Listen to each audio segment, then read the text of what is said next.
Hello. এই কি অবস্থা তোমাদের? ভালো আছো আসসালামু সত্যি? আলাইকুম ভাইয়া। ওয়ালাইকুম ভাইয়া। ওয়ালাইকুম আসসালাম।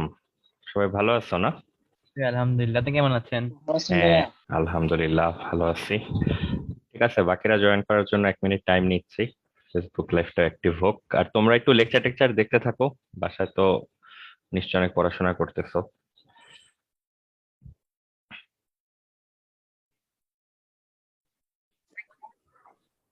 আসসালামু আলাইকুম ভাইয়া। ওয়ালাইকুম আসসালাম সবাইকে।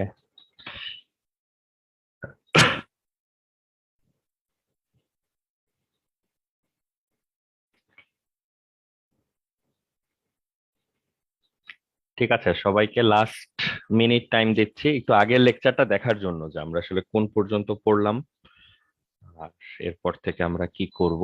সবাই একটু দেখতে থাকো, বাকিরা যারা জয়েন করার এর মধ্যে করুক। সবার কলেজ টলেজ হুম, চলতেছে তো না ঠিকঠাক? জি ভাইয়া চলতেছে। ঠিক আছে, গুড। ভাইয়া আগের লেকচার নিয়ে একটা প্রশ্ন ছিল। হ্যাঁ হ্যাঁ হ্যাঁ, বলো। কোপ সংশ্লেষণ পদ্ধতিতে ওই যে হ্যাঁ, আর সি ও ওই যে আয়নটা এটা যখন ইলেকট্রনটা দিয়ে দেয়, তখন তো মানে তখন যে বস্তুটা হয় ওটা কি আসলে, মানে এটা কি অস্থায়ী যৌগ বা মানে কি এটা আর কি? ওই যে একটা মানে শুধুমাত্র একটার কথা মনে হয় বলতেছো, যে জি জি আরসিটা বলো। না, ওটা জি। আসলে কোনো যৌগই না, ওটা কিছুই না, কারণ ওখানে তো তোমার একটা যৌগ হওয়ার জন্য যে কন্ডিশন দরকার সেই জিনিসটাই তো ওখানে নাই। আসলে ওটা একটা মূলক টাইপ জিনিস। মানে তুমি আসলে একা ওই জিনিসটাকে পাবাই না কখনো, তুমি জিনিসটাকে পাবাই হচ্ছে একসাথে জোড়া জোড়া অবস্থায়, বুঝছো? ওইটা জাস্ট আমরা আমাদের নিজেদের বোঝার জন্য তোমাদেরকে দেখাচ্ছিলাম যে একটা হলে কি হবে। তুমি সম্ভবত এই জিনিসটার কথা বলতেছো, যে শুধু ইলেকট্রন ছাড়ার পর এই যে যেই জিনিসটা তৈরি হয় আরসিটা বলো। এই যে এইটা তো বেসিক্যালি আসলে কোনো যৌগ না, কিছুই না। এই সিও অংশটা হচ্ছে কার্বন ডাই অক্সাইড, আর বাকি অংশটা হচ্ছে শুধু একটা অ্যালকাইল গ্রুপ। শুধু একটা অ্যালকাইল গ্রুপ তো আর কোনো রিয়াকশনে ধরো তৈরি হওয়া সম্ভব না। তো এইটা আসলে জাস্ট আমাদের নিজেদের দেখার জন্য যেটা বললাম। আসলে যেটা হবে সবসময় ঘটনাটা জোড়ায় জোড়ায় একসাথে হচ্ছে হবে। মানে ব্যাপারটা অনেকটা ওইরকম, ওই যে ধরো তুমি যখন এরকম একটা রিয়াকশন লেখো, যে ধরো ক্লোরাইড ইলেকট্রন ছেড়ে ক্লোরিন হয়, আমরা হয়তো দেখানোর সময় এভাবেও লিখি যে দুইবার এই ঘটনাটা লিখে আমরা হয়তো একসাথে এরকম যোগ করে দেওয়ার চেষ্টা করি, তাই না? এগুলো কিন্তু আমরা আমাদের মতো করে জাস্ট বুঝার সুবিধার্থে লিখতেছি, বাট তোমার কি আদৌ মনে হয় কখনো এরকম ক্লোরিন অ্যাটম তৈরি হয়, তারপর দুইটা অ্যাটম মিলে মিলে হচ্ছে অণু হয়? তা তো আসলে হয় না। যখন এই সিঙ্গেল রিয়াকশনটা ঘটে তখনই আসলে একবারে এই ঘটনাটা হচ্ছে ঘটে যায়। এই যে এইভাবে হচ্ছে ঘটে।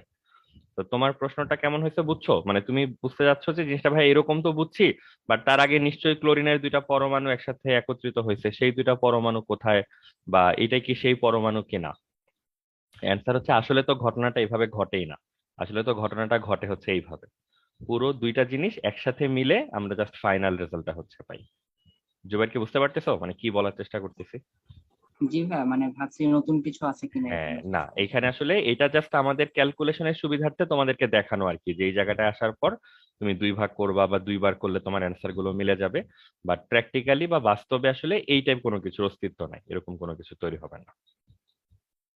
আর গ্রিগনার্ড বিকারক কি শুধুমাত্র ম্যাগনেসিয়াম দিয়েই হবে নাকি ক্যালসিয়াম দিয়েও হতে না, পারে? শুধু ম্যাগনেসিয়াম, অ্যালকাইল ম্যাগনেসিয়াম হ্যালাইড, ওই যে যৌগটা দেখেছো, এক্স্যাক্টলি এইটা হচ্ছে গ্রিগনার্ড বিকারক। Nothing more nothing less.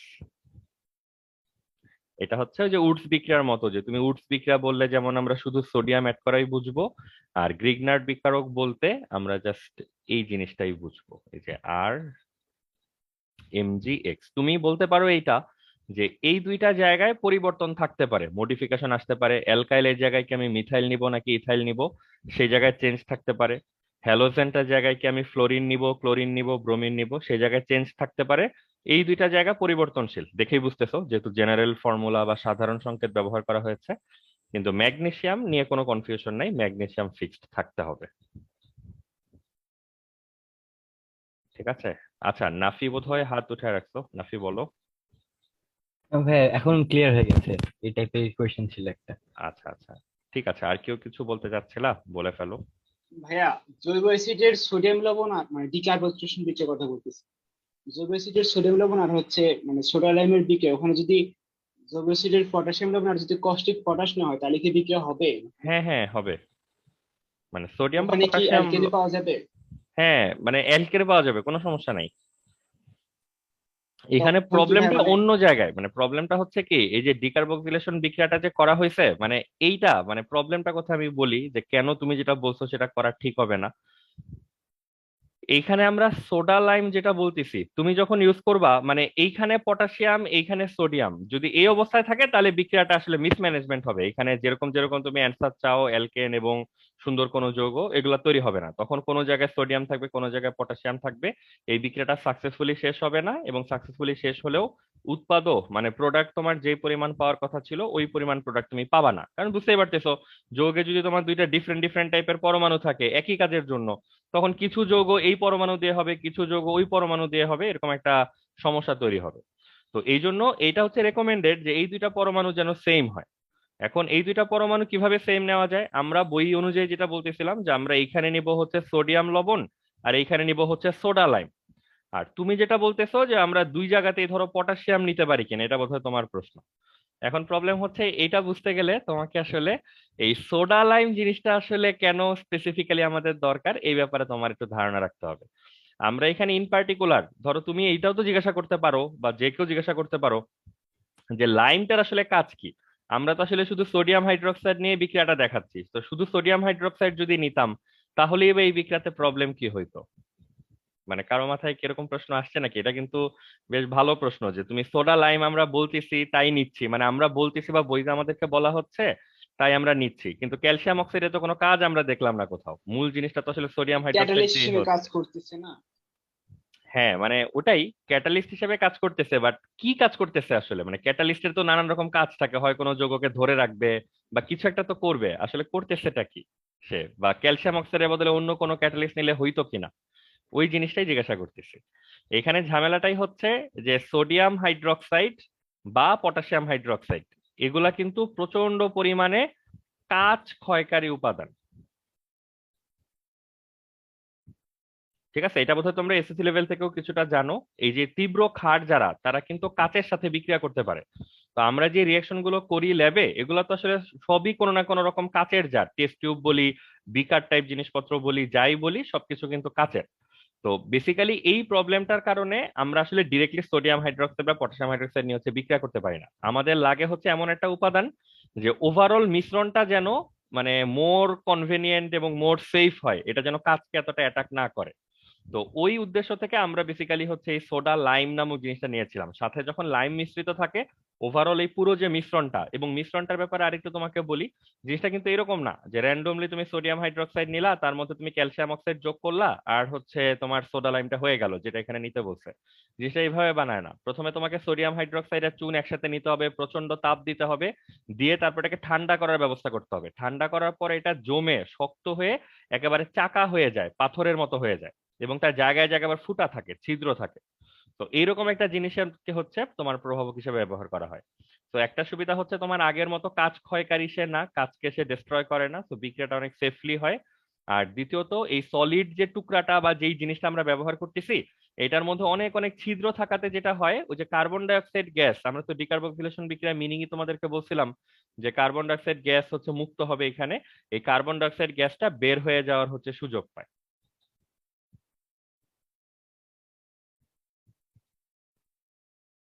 এইসব সুবিধার কথা চিন্তা করে হচ্ছে আমাদের এই সোডা লাইম উপাদানটা হচ্ছে নেওয়া হইতো। তো এখন তুমি হয়তো কিছুটা আইডিয়া করতে পারবা যে শুধু কস্টিক পটাশ আসলে নেই না কেন, কারণ শুধু একা কস্টিক পটাশ আসলে আমাদের যে প্রবলেম থেকে আমরা সলভ করার জন্য এসব কাজকর্ম করতেছিলাম সেই প্রবলেমটা সলভ করে না, এটা স্টিল কাজ ক্ষয়কারী থাকে। আর দ্বিতীয়ত হচ্ছে তুমি যদি বলো যে কস্টিক পটাশের সাথে আসলে লাইম অ্যাড করা যায় কিনা, যায়, বাট এই দুইটা মিলে সোডা লাইমের মতো সুন্দর যেই সলিড ফর্মটা মানে তৈরি করার কথা ওইটা আসলে তারা করতে পারে না। তো এইগুলার বলার মূল উদ্দেশ্য হচ্ছে তুমি কস্টিক পটাশ নিলে হয়তো বিক্রিয়া হবে, কিন্তু আমরা বিক্রিয়াটাকে যেই ওয়েতে শেষ করতে চাই সেফলি সবকিছু ঠিকঠাক রেখে উৎপাদন অনেক ভালো হবে। তো তুমি যদি এখানে কস্টিক পটাশ নাও বা পটাশিয়াম লবণ নাও সেক্ষেত্রে ভালো চান্স আছে যে বিক্রিয়াটা আসলে তুমি যেভাবে চাচ্ছ সেভাবে শেষ হবে না। রাজু কি বুঝছো ঘটনা? জি ভাই, বুঝতে পেরেছি।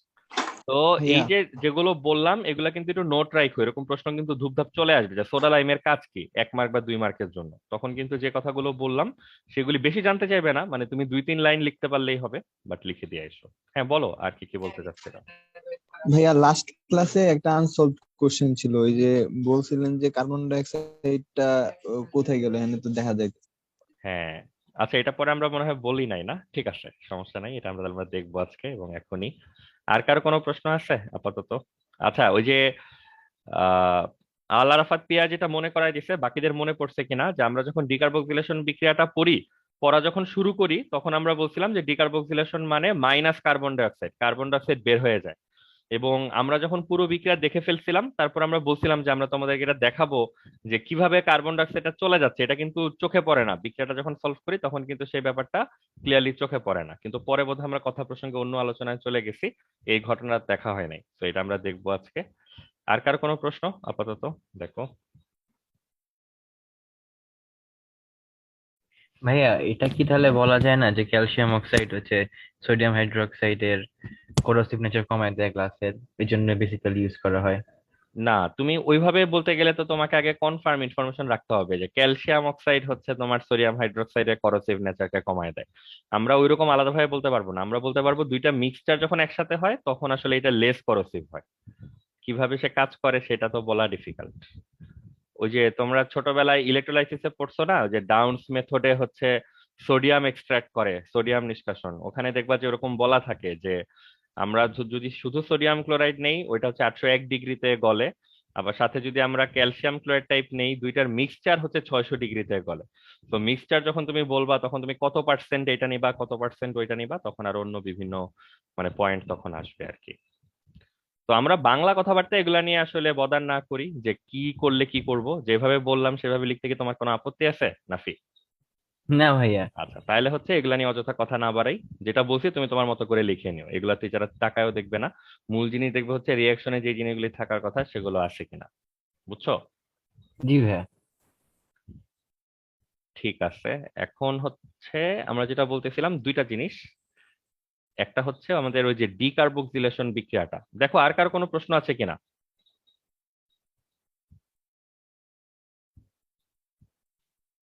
ভাইয়া বইয়ে যে ক্লিমেনসন বিজারণ এটা আসলে কি বোঝাচ্ছে, এটা কি লাগবে হ্যাঁ ওই আমাদের? যে ওইগুলোর ব্যাপারে আমরা তোমাদেরকে বলতেছিলাম, ক্লিমেনসন বিজারণ, অ্যালকাইল হ্যালাইডের বিজারণ, এরকম বেশ কিছু বিক্রিয়া তোমাদের অ্যালকেন প্রস্তুতির মধ্যে দেয়া আছে, বাট এগুলো আসলে অ্যালকেন প্রস্তুতির পার্ট না, এগুলো আসলে অনেক দূরের, ওই যে অ্যালডিহাইড কিটোন অথবা হচ্ছে অ্যালকাইল হ্যালাইডের রিয়াকশন, এগুলো আমরা তোমাদেরকে এমনিতেই পড়াবো, আরো 10-15টা লেকচার গেলে এমনিতে এগুলো জেনে যাবা।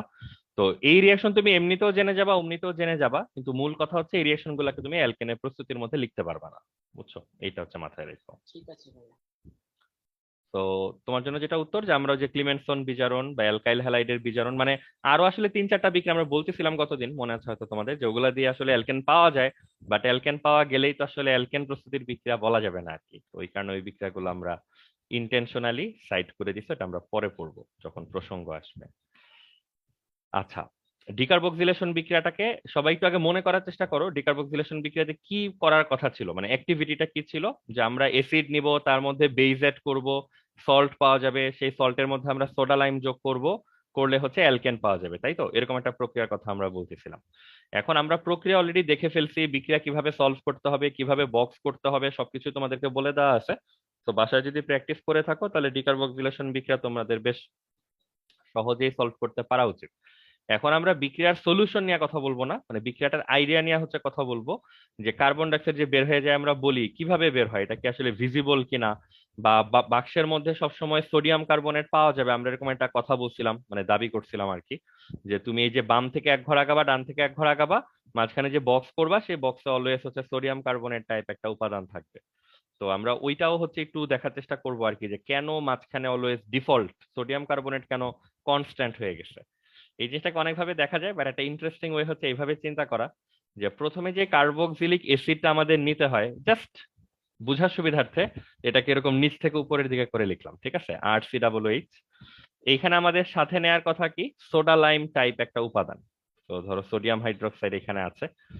এখন জিনিসটা এইভাবে চিন্তা করো, সোডিয়াম হাইড্রোক্সাইড এটাকে যদি আমরা অ্যাসিড ক্ষারের নেচার থেকে বলি, এটা তাহলে কেমন টাইপের উপাদান?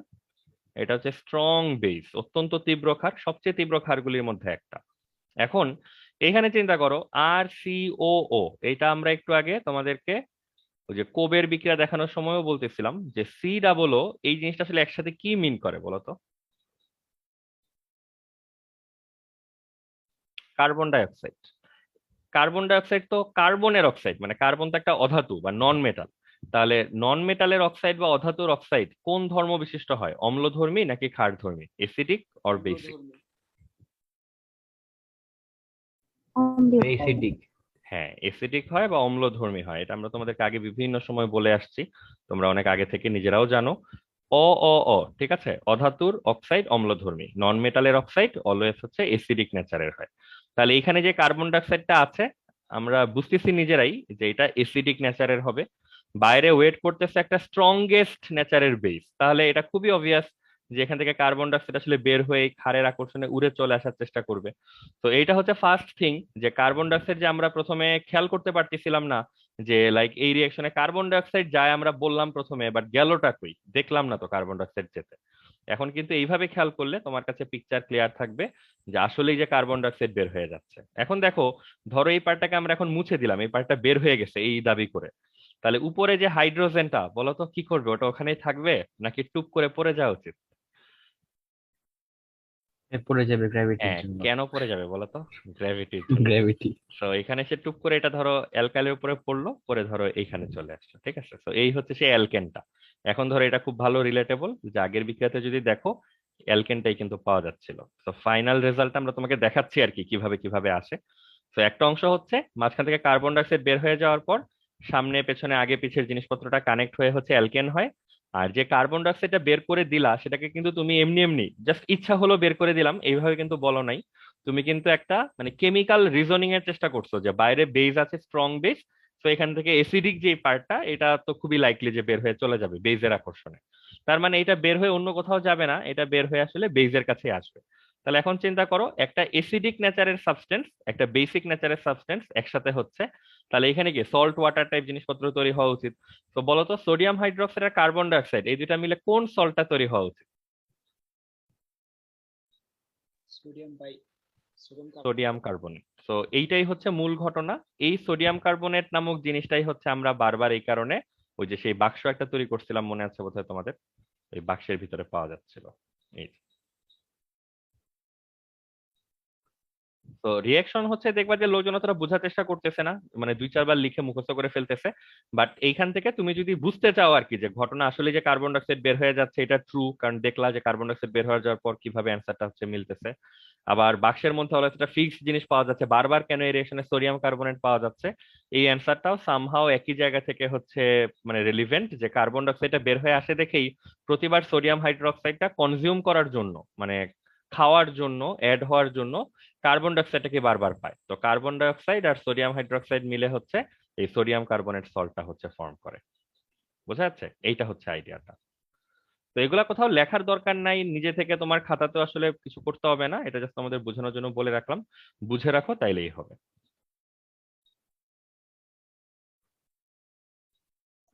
কার্বনের যৌগ তো নর্মালি ভেঙে যায়, সোডিয়াম কার্বনেট ভেঙে যাওয়ার কথা না, কার্বন ডাই অক্সাইড আর সোডিয়াম অক্সাইড হয়ে। হ্যাঁ, মানে কার্বনের যৌগ ভেঙে যায় বলতে এমনি এমনি ভাঙে না, ওগুলাকে আমরা ওই যে থার্মাল ডিকম্পোজিশন বলি, তাপীয় বিভাজন, তাপ টাপ দিলে ভাঙে। আবার তুমি যদি আলাদাভাবে এটা স্টাডি করো, তাপ দিলে যে ভাঙে সেটা গ্রুপের যত নিচের দিকের মৌল হবে ভাঙন তত মানে তুলনামূলক ফাস্টার হবে আর কি, তোমার বিভিন্ন কারণে তার স্টেবিলিটি বা সবকিছু মিলে। তো সোডিয়াম কার্বনেট যেটা তৈরি হবে এটা তো তুমি পাবা হচ্ছে ধরো দ্রবীভূত অবস্থায় প্রথম কথা, আর তারপরে তুমি যেটাকে ভাঙতে চাও তোমাকে বাইরে থেকে এক্সট্রা তাপ টাপ দিতে হবে। আমরা তো আর ওই পার্টটা নিয়ে ধরো কোনো কিছু বলতেছি না। যদি তুমি নর্মালি বিক্রিয়া করো তোমার নর্মালি সোডিয়াম কার্বনেটই পাবা। বাট যদি বিক্রিয়ার স্থলে তাপমাত্রা অনেক বেশি টেশি থাকে সেক্ষেত্রে এটা ভাঙতেও পারে, বাট যেটা আমাদের মানে মুখ্য ব্যাপার না আর কি এই রিয়াকশন। দ্রবীভূত বলতে এখানে তো মানে দ্রবীভূত বলতে পানি, এটা কি অ্যাকোয়াস সলিউশন? কোনটা মানে এই পার্টটা? মানে দ্রবীভূত বলতে বুঝি নাই, মানে কিসের দ্রবীভূত? কোনটার কথা বললা বলো তো? মিথেন ও বা আচ্ছা আচ্ছা, এখান তো সোডিয়াম গ্যাস না? কার্বনেট, না না না, মানে এটা একদম এমন না যে ধরো দ্রবীভূতই হইতে হবে, এটা ডিপেন্ড করে বিক্রিয়াটা আসলে কি অবস্থায় হচ্ছে তার উপর। যেমন এটাকে তোমাদেরকে বললাম না যে আমরা যে সোডা লাইমটা নিচ্ছি ওইটা ইটসেলফ তো ধরো একটা সলিড টাইপ জিনিস, এরকম একটা চাকা টাইপ জিনিস। তো এইটার এরকম ছিদ্র দিয়ে হচ্ছে কার্বন ডাই অক্সাইড গুলো বের হয়ে আসবে, আসা যাওয়ার সময় সে যতটুকু সোডিয়াম হাইড্রোক্সাইডের দেখা সাক্ষাৎ পাবে, এই সোডিয়াম কার্বনেট হয় তোমার এই সোডা লাইমের মধ্যে আটকা পড়ে যাবে, মানে আটকে থাকবে এরকম হবে, জমে যাবে এটার গায়ে, অথবা শুধু কার্বন ডাই অক্সাইড গ্যাস আকারে হচ্ছে বের হয়ে আসবে। তো এখানে দ্রবীভূত মানে হচ্ছে তোমার ওই সোডিয়াম কার্বনেটটা সোডা লাইমের গায়ে ধরে আটকে আটকে যেতে পারে আর কি, এই সেন্সে হচ্ছে দ্রবীভূত। ভাইয়া, হ্যাঁ বলো। যে বিক্রিয়াটাই ভাইয়া সোডিয়াম কার্বনেট সৃষ্টি হয় ওটা তো সেকেন্ড বিক্রিয়া ভাইয়া। সেকেন্ড বিক্রিয়াটাতে তো এইচ, মানে এইচ থাকে না, ওখানে তো সোডিয়াম থাকে, মানে ওই যে COOH এ, ওখানে একটু আরেকবার বলো তো বিষয়টা ভাইয়া কি কোন জিনিসটা এইখানে। ভাইয়া? এই যে, জি ভাইয়া, মানে সোডিয়াম কার্বনেট যে রিঅ্যাকশনটাতে উৎপন্ন হয় ওইটা তো এই যে সেকেন্ড এটা, রিঅ্যাকশন, মানে সেকেন্ড স্টেপে। হ্যাঁ হ্যাঁ জি হ্যাঁ জি জি। হ্যাঁ। কিন্তু ভাইয়া সেকেন্ড স্টেপের যে RCOOH না থেকে তো ওখানে RCOON এ থাকে, তাহলে বিষয়টা আমার কাছে ক্লিয়ার। না, তুমি তো এইখানে তো তুমি বিক্রিয়াটার ভিতরে কি হচ্ছে সেটা দেখতেছো, তুমি যখন সবকিছু একবারে যোগ করে লিখবা তখন তো আর তুমি মাঝখানে খন্ড খন্ড অংশ তো আর দেখতে পাবা না, বুঝছো? মানে জিনিসটা হচ্ছে কিভাবে দেখাইলে ভালো হয়, ধরো এই টাইপ জিনিসপত্র আর কি।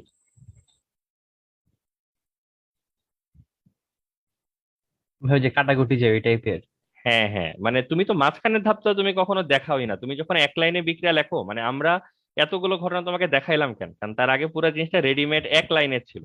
মানে তুমি শুধু দেখছো যে সিনেমার লাস্টে হচ্ছে নায়ক নায়িকা একসাথে চলে আসছে, মাঝখানে যে মারামারি ফাটাফাটি হয়েছে সেগুলো তো তোমাকে দেখানো হয় না, তো মারামারি ফাটাফাটি পার্টটা হ্যাঁ, আলাদা করে ধরো দেখানোর ব্যবস্থা করা ছিল। বুঝতে পারছি। আরেকটা বিষয় হচ্ছে ভাই, আমরা যখন হ্যাঁ বিকারে যখন এই বিক্রিয়াটা ঘটানোর জন্য প্রথমে সোডিয়াম সোডিয়াম হাইড্রোক্সাইড দিব, পরে মানে প্রথম সোডিয়াম হাইড্রোক্সাইডটাতে তো ক্যালসিয়াম অক্সাইড থাকবে না, আবার পরেরটাতে থাকবে, মানে এটা আমরা ডিফারেন্সিয়েট করব কিভাবে?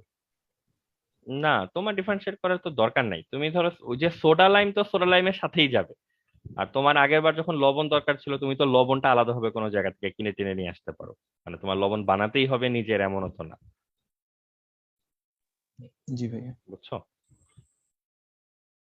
এই জিনিসটা কিন্তু তোমাদেরকে হচ্ছে সিম্পল করার জন্য দেখানো হয়েছে, এটা দেখে উল্টা আবার জিনিসটা কমপ্লিকেটেড বানাই ফেলো না আর কি, তাইলে তো হচ্ছে মানে খাল কেটে কুমির আনার মতো অবস্থা। না ভাইয়া, আমি আমি আসলে প্র্যাকটিক্যাল জিনিসটার কথা বলতেছিলাম। তার মানে দুইটা বিকারে দুইবার আলাদা করে বিক্রিয়া করতে হবে, তাই না?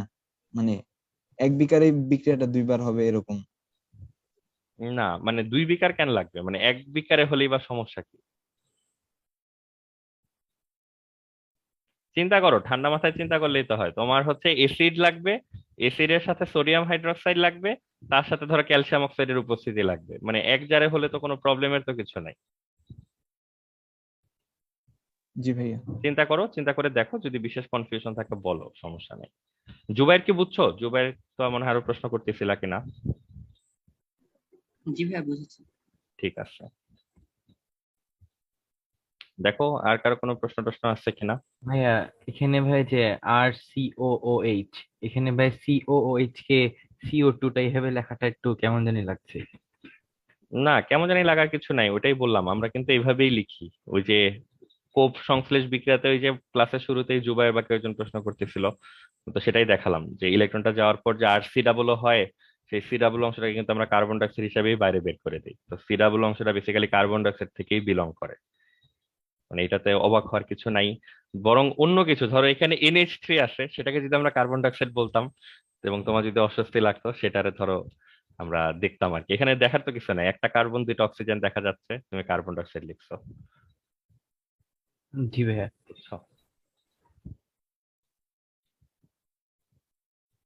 ভাই ওখানে না দেখেছিলাম যে ভাই RCO মানে মাইনাস ছিল পুরাটা, মানে অ্যানায়ন ছিল, তখন একটা ইলেকট্রন নিয়ে স্টেবল RCOO হলো, তখন ওটাকে লিখেছিলাম আর আলাদা আর CO2 আলাদা। হ্যাঁ কিন্তু ভাই এখানে তো আছে মানে এইচ আছে একটা, ওটা কি হবে এখন?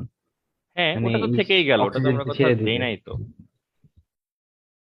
জি, জি ভাই। মানে প্রথম কথা হচ্ছে জিনিসটাকে এইভাবে কেন চিন্তা করতেছো যে তুমি প্রথমবার যেটা দেখছো যা কিছু আসবে সব হুবহু একেবারে ওইটার মতোই আসবে, ওইগুলা তো হচ্ছে ধরো ছোট মানুষের জন্য অ্যাপ্লিকেবল। তুমি হচ্ছে একটা ঘটনা দেখছো, এই ঘটনার মতো সিমিলার ঘটনা যদি আরো আসে এবং সিমিলার রেজাল্ট আসে, এটা তোমার জন্য কমফোর্টেবল যে তুমি এই ঘটনাটা হচ্ছে আগে দেখে আসছো। মানে তোমার কাছে কোনটা কনভিনিয়েন্ট মনে হয়? ধরো তিনবার তিনটা ডিফারেন্ট টাইপের ঘটনা ঘটলো, এটা তোমার জন্য প্র্যাকটিস করা সহজ বা মনে রাখা সহজ, নাকি তিনটা ঘটনার মধ্যে ধরো 60%, 70%, 90% জিনিস সিমিলার, তো সিমিলারিটারে আসলে অ্যাপ্রিসিয়েট করে এটা যে তোমার কম পরেও মনে রাখতে পারতেছো, এটারে আসলে পজিটিভলি নেওয়া উচিত। জি ভাই, এখন ঠিক আছে ভাই, ভাবে ঠিক আছে। হ্যাঁ মানে এইটা হচ্ছে, আমি সবসময় বলেও দিব না, ইভেন এটা তোমরা যখন বাসায় প্র্যাকটিস করবা তোমাদের নিজেদের থেকে উচিত যে রিয়েকশন গুলোর মধ্যে আসলে কোনো সিমিলার পার্ট আছে কিনা। অনেকে ধরো সব কিন্তু আমি ধরো মনে করে তার ব্যবস্থা করে দিব না, আমি অনেক কিছু তোমাদেরকে বলে দিব রিয়েকশন কিভাবে হচ্ছে। তোমরা যখন নিজেরা প্র্যাকটিস করবা তখন দেখবো যে নিজেরাই হচ্ছে অনেক স্ট্র্যাটেজি ট্যাটেজি বের করে ফেলছো, নিজেরাই অনেক কিছু ভালো করে খেয়াল করে বুঝতে পারতেছো যে কিভাবে কোন রিয়েকশন হচ্ছে বুঝতে হবে। বাট তুমি যদি ধরো ওই দিকে আগেই পুশ করো যে প্রত্যেকটা রিয়েকশন তুমি আলাদাভাবে মনে রাখবা, আলাদাভাবে দেখবা, তাইলে তোমারে ওয়েলকাম জানাচ্ছি আর কি, সেটা নিয়ে কোনো সমস্যা নাই। কিন্তু এত সংখ্যক বিক্রা তোমার কাছে থাকবে যে তুমি এটা সার্টেন লেভেলে যাওয়ার পর তুমি নিজে আবার শুরু থেকে শুরু করবা যে বিক্রিয়াগুলোর মধ্যে কোনো সিমিলারিটি আছে কিনা, সেটা বরং আমরা খোঁজ করি। বুঝছো?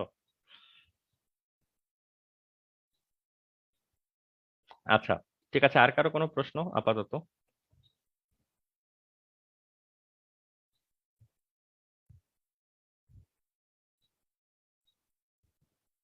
ভাই ফেসবুক লাইভ মনে হয় off হয়ে গেছে।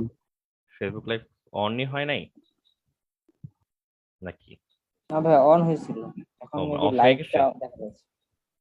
আচ্ছা আচ্ছা, দাঁড়াও তো, আমি অবশ্য শিওর না।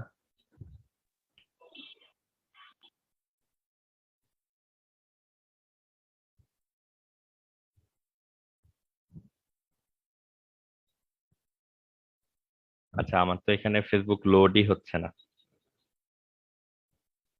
ভাই আমারও হচ্ছে না, প্রবলেম মনে হয়। ও, এটা মানে ফেসবুকের হ্যাঁ ভাই, প্রবলেম। আমারও সমস্যা আমিও লাগতেছে। ঢুকতে চাচ্ছিলাম, হয়নি, পরে আচ্ছা, আসলে সমস্যা নেই, ওটা মনে হয় ফেসবুকের সমস্যা। যাই হোক, আমরা ক্লাস করতে থাকি, দরকার হলে এটা রেকর্ডেড লেকচার আমরা পরে দিয়ে দিব না। এমনি কেউ কি নক টক করতেছিল নাকি আমাদের, যে ফেসবুকে ঢুকতে পারতেছে না টাইপ কিছু?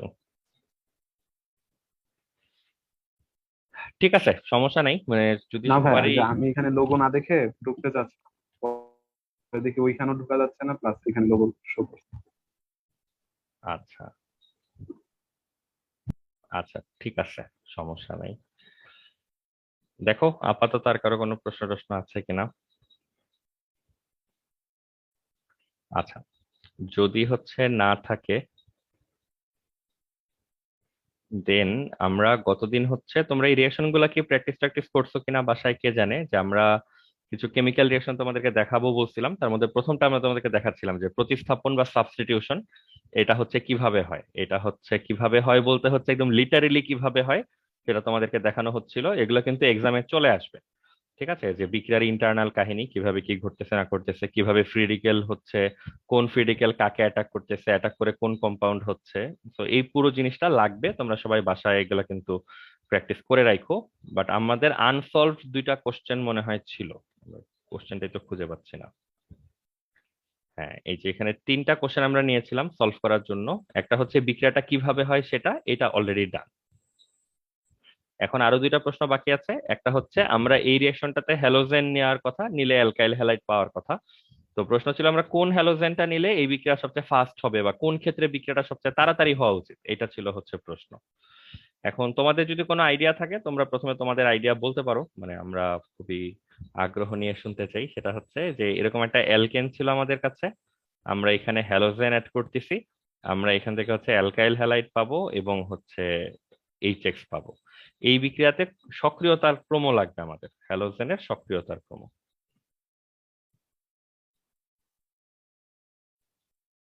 তোমাদের যা মাথায় আছে, আমরা নর্মালি এই ধরনের বেসিক কোশ্চেনের অ্যান্সার দেখবা যে আমাদের ফার্স্ট পার্টের চ্যাপ্টার 3 বা 4 এগুলার হেল্প নিয়ে নিয়ে আসলে কোশ্চেন গুলো অ্যান্সার দিতে পারবো। তো অতএব অ্যান্সারটা শোনার পর হয়তো ঘুরে ফিরে দেখবা যে পরিচিত কোনো অ্যান্সারই আসছে, তো যেখানে তোমাদেরকে আগেই জিজ্ঞাসা করতেছি যে তোমাদের কাছে অলরেডি কোনো আইডিয়া আছে কিনা যে কিভাবে এই প্রশ্নটার উত্তর দেওয়া যায়। সবাই 30 সেকেন্ড টাইম নাও, বেশি না, মানে 30 সেকেন্ডে যদি তোমাদের কোনো আইডিয়া থাকে তোমরা সেটা বলতে পারো, ঠিক ভুল নিয়ে চিন্তা না করলেও হবে।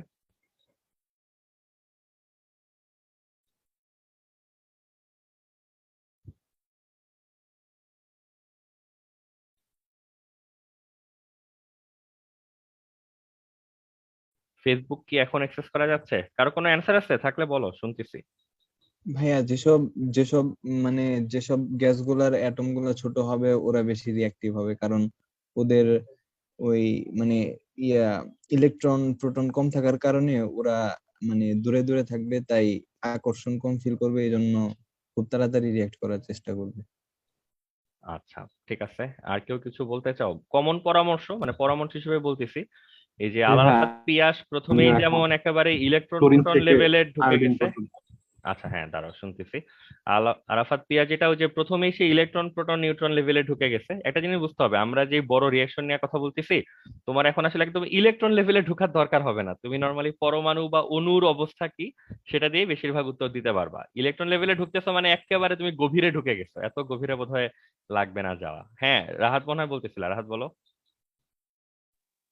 আমি বললাম যে আমি ওর সাথে একমত, ওইভাবে একটা বড় ছোট দিয়েছিল। আচ্ছা, ওর সাথে একমত, কিন্তু তোমরা দুজন একমত হয়ে আমি অ্যান্সার তো ক্লিয়ারলি পাই নাই, ব্যাখ্যা বুঝছি, বাট এখানে সবচেয়ে তাড়াতাড়ি বিক্রি হবে কার জন্য আর সবচেয়ে আস্তে হবে কার জন্য সেটা বলো। ক্লোরিনের জন্য হয়তো তাড়াতাড়ি হবে আর আয়োডিনের জন্য একটু লেট হবে। আচ্ছা, মানে তোমরা দুইজন মিলে কি দাবি করতেছো এটা? আল আরাফাত পিয়াস কি এটাই বলতে চাইছো নাকি জি উল্টাটা ভাইয়া, বলতে? মানে সবচেয়ে ছোটটা আগে রিয়াক্ট করবে। আচ্ছা ঠিক আছে, বাকিদের আর কারো যদি কোনো মতামত থাকে বলতে পারো। মাহিন বলছো আনমিউট করা যায় না, এরকম হওয়ার কথা না, বাকিরা তো কথা বলতেছে, ট্রাই করো ভালো করে। আর না হলে একবার লগ আউট করে আবার লগ ইন করো, অন্য কোনো প্রবলেম হয়েছে মনে হয়। বক্তিয়ার বলছো যে ইলেকট্রন ডেনসিটি যার বেশি সে রিঅ্যাক্টিভ। ইলেকট্রন ডেনসিটি বেশি বলতে কি বোঝাচ্ছ? কার ইলেকট্রন, মানে হ্যালোজেন ইলেকট্রন ডেনসিটি?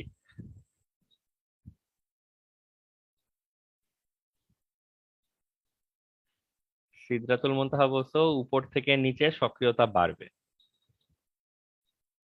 আচ্ছা, বক্তিয়ার হচ্ছে এক লাইনে ইলাবোরেট করার চেষ্টা করতে পারো, মানে ইলেকট্রন ডেনসিটির সাথে সক্রিয়তার সম্পর্ক কি এখানে?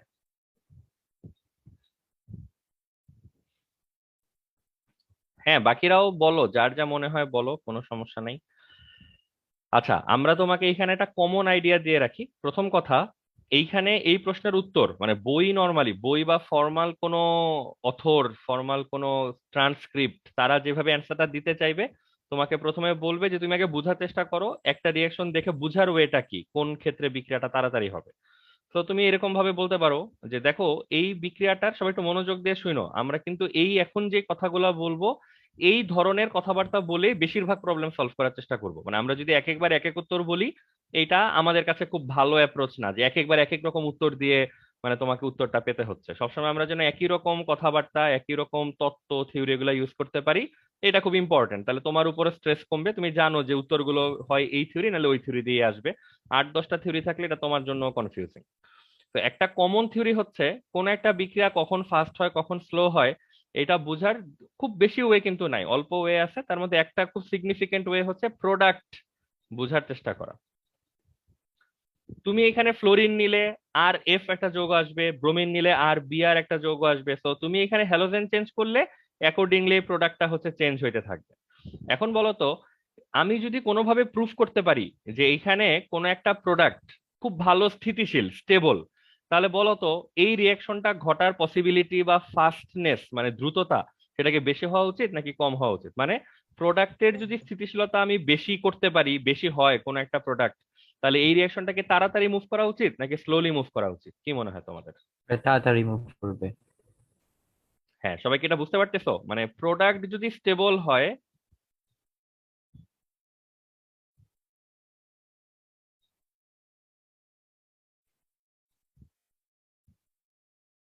রিয়েকশন ফাস্টার মুভ করবে। ঠিক আছে, এটা কিন্তু আজীবনের রেগুলার থিওরি। এবং আইডিয়াটা কি, যে তুমি ওকে ডেস্টিনেশন দেখাচ্ছ, কমফোর্টেবল ডেস্টিনেশন, যে তোমরা এখন যা আছো তোমরা কিন্তু অনেক ভালো একটা কমফোর্টেবল জায়গায় যেতে পারবা, তো অবশ্যই সবাই খুব জোরে দৌড়াবে। আর তুমি যদি ওরে বলো যে ভাই এখান থেকে তোমার যে জায়গায় পাঠাচ্ছি এই জায়গায় কিন্তু প্রচুর পরিমাণ ডিস্ট্রেস, প্রচুর পরিমাণ সমস্যা, মানে স্থিতিশীল না মোটেও, তাহলে তো আর ওরা আসলে লাফায় লাফায় আর ডান দিকে যাওয়ার চেষ্টা করবে না, খুবই অবভিয়াস। তার মানে আমরা এটাকে একটা স্ট্র্যাটেজি হিসেবে নিচ্ছি। এই যে আমার কয়েকটা option, R F, R CL, R BR, R I, সবাইকে বুঝতে পারতেছে মানে আমরা কোন ওয়েতে আগানোর চেষ্টা করতেছি? এইখানে 4 রকম হ্যালোজেনের জন্য এখানে 4 রকমের যৌগ তৈরি হওয়া সম্ভব, এই 4 রকম। এখন আমরা যদি এই 4 রকম যৌগের স্থিতিশীলতা পরিমাপ করতে পারি, মানে স্থিতিশীলতার ক্রমানুযায়ী এদেরকে সাজাইতে পারি, তাহলে কিন্তু আমার অ্যান্সার অটোমেটিক চলে আসে। সবাই বুঝতে পারতেছো? এখানে সবচেয়ে স্থিতিশীল যৌগ যেটা, সেটার জন্য কিন্তু এই রিয়াকশন সবচেয়ে তাড়াতাড়ি হওয়া উচিত। আর এই 4-5টার মধ্যে সবচেয়ে অস্থিতিশীল যেটা, আনস্টেবল যেটা, সেটার জন্য এই রিয়াকশন সবচেয়ে স্লোলি আগানো উচিত। আগে সবাই দেখো এই পর্যন্ত সবাই একমত কিনা। যদি একমত হও তারপর আমরা অন্য প্রশ্নে যাব, যে এইগুলাকে আমি এখন এগুলার স্থিতিশীলতা বুঝবো কিভাবে, কি দেখে এদের স্থিতিশীলতা বোঝা যায়। আচ্ছা হ্যাঁ, হ্যাঁ বলো। হ্যাঁ এখানে যে মানে বলতেছি যে স্থিতিশীল, তো স্থিতিশীল হলে তো মানে ইনভার্স হওয়ার কথা না, যে রিয়েকশন মানে এটা সক্রিয়তাটা, মানে স্থিতিশীলতা বাড়লে তো সক্রিয়তা কমে। হ্যাঁ, তুমি তো দুইটা একই জিনিসের স্থিতিশীলতা সক্রিয়তা বলতেছো না। তুমি সক্রিয়তা বলতেছো হচ্ছে বিক্রিয়কের জন্য, আর স্থিতিশীলতা তুমি মাপতেছো উৎপাদের জন্য। এই দুইটা তো একই রকম হবে না। আচ্ছা তুমি তো একই জিনিসে, মানে নিষ্ক্রিয় গ্যাস সেটা ধরো একটাই বস্তু, সেটার স্থিতিশীলতা অনেক বেশি, তাই তার সক্রিয়তা কম। মানে একটা বস্তুর জন্য সেটা ঠিক আছে, একই বস্তুর জন্য। কিন্তু তুমি তো চিন্তা করতেছো অন্যভাবে, দেখতেছো প্রোডাক্ট। লাইনটা কষ্ট করে আরেকবার বললে উপকার। কোন লাইনটা? মানে এই যে যেটা বললেন প্রোডাক্ট এটা তো লেখাই আছে, প্রোডাক্ট যদি স্টেবল হয় মানে রিঅ্যাকশন কনফিউজ। ফাস্ট মুভ করবে। হ্যাঁ, মানে তুমি এতক্ষণ ধরে শুনতেছো কিনা, মানে এইটা তো, এগুলা তো আমাকে রিপিট করতে বলে কিন্তু মূল্যবান সময় নষ্ট করতেছো আর কি। সেটা হচ্ছে, ডান পাশে তুমি যখন এই বিক্রিয়াটাকে বলতেছো যে ওর ডেস্টিনেশন, ডেস্টিনেশন থাকে কোন পাশে? বাম পাশে তো আর থাকে না, সেটা তো থাকে হচ্ছে ডান পাশে। তো ডেস্টিনেশন যদি স্টেবল হয়, কমফোর্টেবল হয়, তাহলে তো সব দৌড়ায় দৌড়ায় ডান দিকে যাওয়ার চেষ্টা করবে। তো খুবই অবভিয়াস যে তখন বিক্রিয়া তুমি অনেক ফাস্ট পাবা, রিঅ্যাকশন খুব তাড়াতাড়ি হবে। আর তুমি তো রিঅ্যাক্টিভিটি জানতে চাইছো এই বস্তুটার, এই যে দেখা মার্কিত করা আছে যে হ্যালোজেনের সক্রিয়তা জানতে চাইছো। এখন হ্যালোজেন সক্রিয় মানে তো বিক্রিয়া তাড়াতাড়ি হবে, তার মানে তো বোঝাই যাচ্ছে যে বিক্রিয়া যখন তাড়াতাড়ি হবে তখন সেই হ্যালোজেনের সক্রিয়তা হচ্ছে বেশি। কিছু কি ওকে বুঝতে ভাই। পারতেছো সবাই? দেখো সবাই একটু কথাবার্তা বলো, চিন্তা করো, মানে পরে হচ্ছে আমরা বলে শেষ করার পর যদি আবার বলো যে কিছুই বুঝি নাই, তাহলে মহা বিপদ। যা জিজ্ঞাসা করার আগে ভাগে জিজ্ঞাসা করো। আমরা এখনো তোমাকে উত্তরও বলি নাই, মানে তোমরা কমন জিনিসটাই বুঝতেছো কিনা সেটাই বুঝতে পারতেছি না। সেটা হচ্ছে একটা বিক্রিয়া দ্রুত কখন হয়, এটা তো বুঝতে পারতে হবে। কোশ্চেন হচ্ছে উৎপাদের স্থিতিশীলতা যদি বেশি হয় সেই বিক্রিয়াটি ড্যাশ হয়, দ্রুত হয় না ধীর হয়, এটা তোমাদেরকে বুঝতে পারতে হবে এবং বলতে পারতে হবে। সেটা কি তোমরা বুঝতে পারছো? যদি বুঝতে পারো তাহলে বলো। জি ভাইয়া, বুঝতে পেরেছি। হ্যাঁ ঠিক আছে, তার মানে এইটা হচ্ছে আইডিয়াটা, যে কোনো একটা রিয়াকশনের যদি আমি প্রোডাক্ট সাইড বা প্রোডাক্ট যদি স্টেবল প্রুফ করতে পারি, বা বেশি স্টেবল যেটা আমরা দাবি করতে পারবো, সেই রিয়াকশনটা কিন্তু ফাস্ট মুভ করতেছে, তাড়াতাড়ি হচ্ছে। ঠিক আছে, আর আমরা এই পার্টিকুলার রিয়াকশনে সক্রিয়তা বের করার চেষ্টা করতেছি কোন একটা রিয়েক্টেন্টের, এই যে হ্যালোজেনের রিঅ্যাক্টিভিটি হচ্ছে আমরা বের করার চেষ্টা করতেছি। ঠিক আছে, দেখো স্টিল যদি কারো কোনো প্রশ্ন থাকে, কনফিউশন থাকে, জিজ্ঞাসা করো, টেনশনের কিছু নাই। এটা একদম প্রথম কিন্তু এই ব্যাখ্যাটা দেয়া লাগতেছে, বাট সামনে কিন্তু এই জিনিসটা বারবার আসবে, তো প্রথমবার যত ইচ্ছা প্রশ্ন করো, কোনো কিছু নিয়ে কোনো আপত্তি নাই আমাদের। কিন্তু এইটা একবার বলে ফেলার পর 2 দিন পর যখন এরকম আরেকটা ব্যাখ্যা আসবে, সিমিলার সিমিলার কথাবার্তা যখন বলবো, তখন যদি আবার একই রকম প্রশ্ন করো, তখন কিন্তু সেটা খুব ভালো দেখাবে না আর কি। ঠিক আছে, তাহলে আমরা ধরে নিলাম যে তোমরা এই কথার সাথে এগ্রি করতেছো এবং বুঝতে পারছো যে কোন একটা রিয়াকশনের প্রোডাক্ট বা যেই প্রোডাক্ট আমরা চাই সেটা যত বেশি স্টেবল হবে, এই রিয়াকশন তত ফাস্ট হচ্ছে মুভ করবে, এই রিয়াকশনটা তত ফাস্ট কমপ্লিট হবে। অতএব কোন একটা বিক্রিয়কের সাপেক্ষে সেই বিক্রিয়াটার কিন্তু সক্রিয়তা বা গতি কিন্তু প্রচন্ড বেশি থাকবে। আর যদি কোনো রিয়াকশনের প্রোডাক্ট যদি দেখি খুব আনস্টেবল, তার মানে এটা খুব অবভিয়াস যে এই বিক্রিয়া খুব একটা সামনের দিকে মুভ করতে চাইবে না, কারণ তার তো সে তো খুব আনন্দদায়ক কোনো জায়গায় যাচ্ছে না, অতএব তার আসলে এখানে আস্তে আস্তে যাওয়াটাই উচিত আর কি। আর আস্তে আস্তে যাচ্ছে মানে বিক্রিয়া খুবই স্লো, বা রিয়াক্টেন্ট গুলো আসলে খুবই লেস রিয়েক্টিভ, এই জন্য বিক্রিয়া আস্তে আস্তে হচ্ছে। ঠিক আছে, এখন আসি মূল ডিসকাশন। মূল ডিসকাশন হচ্ছে এখন আমরা এগুলারে কিভাবে কম্পেয়ার করব, এই আর এফ, আর সি এল, আর বি আর, আর আই, এদের মধ্যে কোনটা সবচেয়ে স্টেবল, কোনটা সবচেয়ে কম স্টেবল, এটা কিভাবে আসলে কম্পেয়ার করা যায়। তো বইপত্রে বা ফর্মাল, যেটা বললাম ফর্মাল ডকুমেন্টে, কাগজপত্রে সবসময় তোমার বলবে এই জিনিসগুলা স্থিতিশীলতা কে বলবা। আমরা ফার্স্ট ইয়ার এগুলো নিয়ে অনেক কথা বলছি, স্থিতিশীলতা তো পরিমাপ করা যায় না। স্থিতিশীলতা পরিমাপের সবচেয়ে ভালো ওয়ে কোনটা?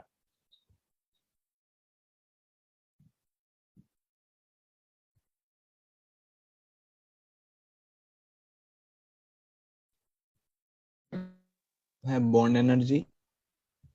হ্যাঁ, ঠিক আছে, এইখানে মেজার এনার্জি ফার্স্ট। আমরা অনেকবার তোমাদেরকে বলছি যে স্টেবিলিটি আসলে ওইভাবে টেকনিক্যালি বের করা যায় না, তো বের করার জন্য আমাদের এনার্জির হেল্প নিতে হবে। আমরা এনার্জি বের করব করে এইবার দেখো একই বস্তুর স্থিতিশীলতা একই বস্তুর এনার্জি নিয়ে কথা বলতেছো, তার মানে এইবার হচ্ছে তুমি ওইভাবে রিলেট করতে পারো আর কি। ঠিক আছে, তা আবার ডিপেন্ড করে আমরা কোন এনার্জিটা আমাদের হাতের কাছে পাই দেখার জন্য। যেমন একটা যদি হয় বন্ড এনার্জি, বলো মানে বন্ড এনার্জি যত বেশি তার মানে কি এই কম্পাউন্ড তত বেশি স্টেবল নাকি আনস্টেবল? আনস্টেবল। খুব প্যারাদায়ক জিনিস, চিন্তা টিন্তা করে বলো। ঠিক আছে, স্টেবল, যত বেশি বন্ড এনার্জি তত স্টেবল, স্টেবল। হ্যাঁ মানে এই জিনিসগুলা কিন্তু শক্তিশালী বেহুশের মতো, মানে ওইটা বলতে চাচ্ছি যে ধরো তুমি একবার জীবনে শুনছো যে এনার্জি আর হচ্ছে স্টেবিলিটি হচ্ছে মানে ইনভার্সলি প্রপোর্শনাল, ওইটা কিন্তু চোখ বন্ধ করে জপতে থাকলে হবে না, দেখতে হবে যে কোন এনার্জিটার কথা তোমাদেরকে হচ্ছে বলতেছে। বন্ড এনার্জি মানে হচ্ছে দুইটা অ্যাটমের মধ্যে বন্ড কত স্ট্রং। অন্যভাবে চিন্তা করো, সবকিছু এখানে ভুলে যাও, আবার নতুন করে চিন্তা করো, দুইটা অ্যাটমের মধ্যে বন্ড হচ্ছে, এই বন্ড যত স্ট্রং হবে এই কম্পাউন্ড কি তত স্টেবল হয় নাকি আনস্টেবল হয়? স্টেবল হয়। অবশ্যই স্টেবল হয়, কারণ কেমিক্যাল বন্ডিং চ্যাপ্টারটাই তো আমরা পড়লাম এই ইন্টেনশনকে সামনে রেখে, যে প্রথমে অ্যাটম ছিল, অ্যাটমরা আনস্টেবল ছিল, দেন তারা বন্ড করলো, বন্ড করে তারা স্টেবল হলো। The stronger the bond the higher the stability. ঠিক আছে, এগুলো কোনো কিছু নেই যেন কারো মনে কোনো কনফিউশন না থাকে, কনফিউশন থাকলে জিজ্ঞেস টিজ্ঞেস করে শুনে নাও। তার মানে আমরা যদি বন্ড এনার্জি চেক করতে যাই, যত স্ট্রঙ্গার বন্ড আমি পাবো তার মানে সেই কম্পাউন্ড কি হবে তত বেশি স্টেবল হবে। এটা নিয়ে কারো মধ্যে কোনো মানে কোনো কনফিউশন আছে এটা নিয়ে? দেখো চিন্তা করে, যদি কনফিউশন না থাকে তাহলে আমরা একটা কাজ করতে পারি, দেখি হাতের কাছে যদি অ্যাভেলেবল থাকে আমরা তোমাদেরকে এই বন্ডগুলোর এনার্জি কেমন এই ব্যাপারে একটা আইডিয়া দিতে পারি। আমার তো মনে হচ্ছে তোমরা সবকিছু তালগোল পাকায় ফেলতেছো। তালগোল পাকানোর কিছু নাই, দাঁড়াও আমরা পুরোটা শেষ করে নেই, তারপর আমরা তোমাদেরকে অন্যভাবে জিনিসটা বুঝিয়ে বলার চেষ্টা করব।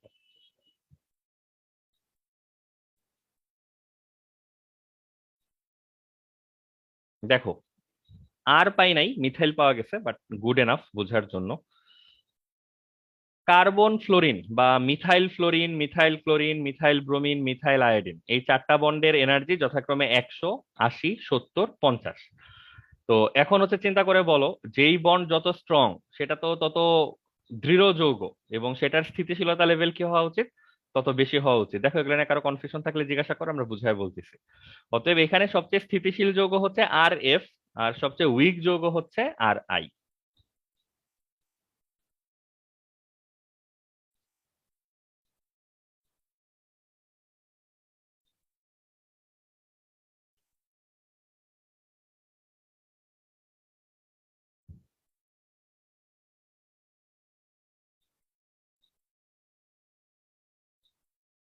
ঠিক আছে, তাহলে এখন দেখো তো সব দুয়ে দুয়ে চার আসলে মিলে কিনা। যে এখানে আর এফ যদি হয় মোস্ট স্টেবল, তাহলে তোমার এইখানে যখন ফ্লোরিন থাকবে তখন এই রিয়াকশনটা কি হবে সবচেয়ে ফাস্টার মুভ করবে, আর এখানে যখন আয়োডিন থাকবে তখন এই রিয়াকশন হচ্ছে সবচেয়ে স্লোলি মুভ করবে। ঠিক আছে, তার মানে এইটা সক্রিয়তার ক্রম হিসাবে ঠিক আছে, এই ফ্লোরিন ক্লোরিন ব্রোমিন আয়োডিন এটাই আসলে সঠিক ক্রম। এখন সবাই একটু ঠান্ডা মাথায় পুরো অ্যান্সারটা আপাদমস্তক চিন্তা করো, চিন্তা করে বলো এই অ্যান্সারটাকে তোমরা বুঝতে পারলা কিনা।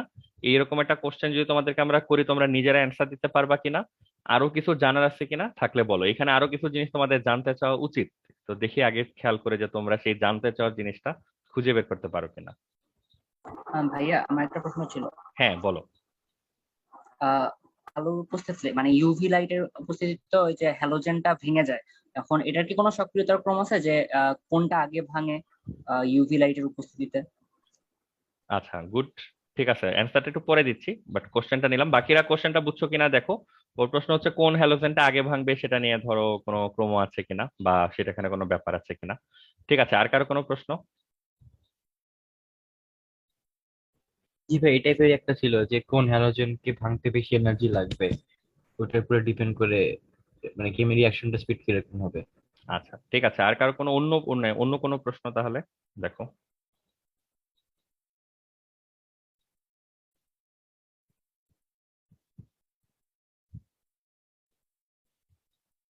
সবাই ভালো করে এই অ্যান্সারটাই চিন্তা করো, এই পুরো অ্যান্সারটা মানে নিজে ঠান্ডা মাথায় চিন্তা করে দেখো তো অ্যান্সারের কোন জায়গাটুকু তুমি নিজে নিজে আসলে লিখতে পারবা না, বা কোন জায়গাটাতে তোমার কোনো কন্ট্রোল নাই, ওই জায়গাটা কিভাবে সলভ করবা, মানে এই জিনিসগুলো খেয়াল করতে পারতেছো কিনা।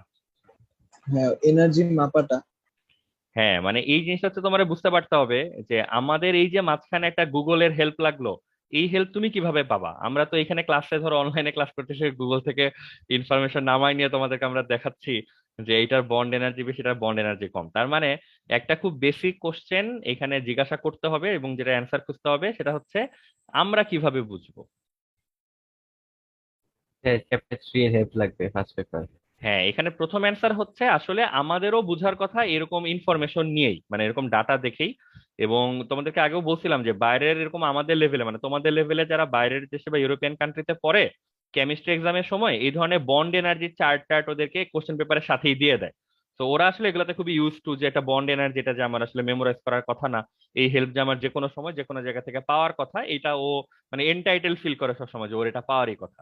তো আমরা যেহেতু বাংলাদেশে আছি, আমাদের তো আসলে বন্ড এনার্জি আমরা পাবো না। তার মানে আমাদের অন্য একটা প্রশ্নে যখন বন্ড এনার্জি লাগবে, তখন আমরা কিভাবে অ্যান্সার করব? তো আমরা এই চার্ট যেহেতু আমার কাছে নাই, প্রথম কথা চার্ট আমার পাওয়ার কথা, মানে এটা আমরা সবাই ফিল করি যে চার্ট আমার পাওয়ার কথা, কিন্তু চার্ট যেহেতু পাচ্ছি না, তো আমার একটা অল্টারনেটিভ বিকল্প বুদ্ধি মাথায় রাখা আর কি, যে চার্টের কাজটা ডেটা না দেখে, ইনফরমেশন না দেখে, ভ্যালু না দেখে কিভাবে আমরা আসলে এই কম্পারিজনটা করতে পারি। তো আমরা তোমাদেরকে একটা খুব স্ট্রং মেথড বলে রাখবো, বাট এটা দিয়ে তুমি বিপদের সময় কাজ চালায় নিতে পারো। এটা তোমাদেরকে আমরা ফার্স্ট পার্টে থার্ড চ্যাপ্টার পড়ানোর সময়ও বলছিলাম। সেটা হচ্ছে এই যে ধরো বন্ডগুলি আর এর সাথে এফ, তোমরা তো সবাই জানো আর মানে কি, ধরো মিথাইল টাইপ কিছু একটা। একটু চিন্তা করে বলো তো, এই যে মিথাইলের সাথে তুমি ফ্লোরিনের বন্ড দেখাচ্ছ, স্পেসিফিক্যালি এই বন্ডটা কোন কোন অ্যাটমের মধ্যে? কার্বন আর ফ্লোরিন। কার্বন আর ফ্লোরিন। হ্যাঁ, এটা সবাই বুঝি তো। তার মানে আমরা যতই আর এফ আর সিএল বলি, এখানে আমরা মিথাইল ফ্লোরাইড মিথাইল ক্লোরাইড বলি, বেসিক্যালি আমাদের বন্ড এনার্জি আসলে কনসিডার করতে হচ্ছে কোনটা?